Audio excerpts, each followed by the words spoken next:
ആളൂരിലെ മുത്തശ്ശി മാവിൻ ചുവട്ടിൽ ഇന്ന് വേറിട്ട പരിസ്ഥിതി ദിനാചരണം നടക്കും. മുറിച്ചുമാറ്റാനും തീയിട്ട് നശിപ്പിക്കാനുമുള്ള നീക്കങ്ങളെ അതിജീവിച്ച ഈ മാവ് ജനകീയ ഇടപെടലുകളിലൂടെയാണ് സംരക്ഷിക്കപ്പെട്ടത്.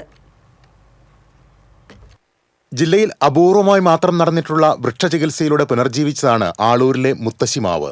പോട്ട മൂന്നുപീടിക സംസ്ഥാന പാതയോരത്ത് ആളൂർ ജംഗ്ഷനിൽ നിന്ന് 100 മീറ്റർ അകലെയാണ് നൂറ്റാണ്ടു പിന്നിട്ട ഏതാനും നാട്ടുമാവുകൾ തലയുയർത്തി നിൽക്കുന്നത്.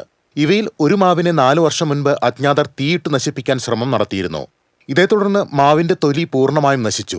ആളൂർ പഞ്ചായത്ത് ജൈവപരിപാലന സമിതി കൺവീനർ പി.കെ. കിട്ടൻ, മാവു സംരക്ഷകൻ എം. മോഹൻദാസ് എന്നിവരുടെ നേതൃത്വത്തിൽ പൊള്ളലേറ്റ മുത്തശ്ശി മാവിനെ പുനരുജ്ജീവിപ്പിക്കാൻ ശ്രമം നടത്തി.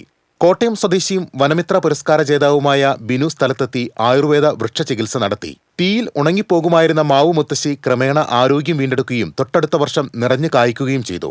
മാവിന്റെ തായ്തടിയിൽ പൊള്ളലേറ്റ അടയാളങ്ങൾ ഇപ്പോഴും ദൃശ്യമാണെങ്കിലും അതിജീവനത്തിന്റെ തണലും മാമ്പഴത്തിന്റെ മാധുര്യവും നൽകി ആളൂരിൽ തലയുയർത്തി നിൽക്കുകയാണ് ഈ വൃക്ഷമുത്തശ്ശി. വെള്ളിയാഴ്ച മാവിൻ ചൂട്ടിൽ നടക്കുന്ന പരിസ്ഥിതി ദിനാചരണം പ്രൊഫസർ കുസുമം ജോസഫ് ഉദ്ഘാടനം ചെയ്യും. ആളൂർ വൃക്ഷ സംരക്ഷണ സമിതിയാണ് പരിപാടി സംഘടിപ്പിക്കുന്നത്. TCV news, Kodakara.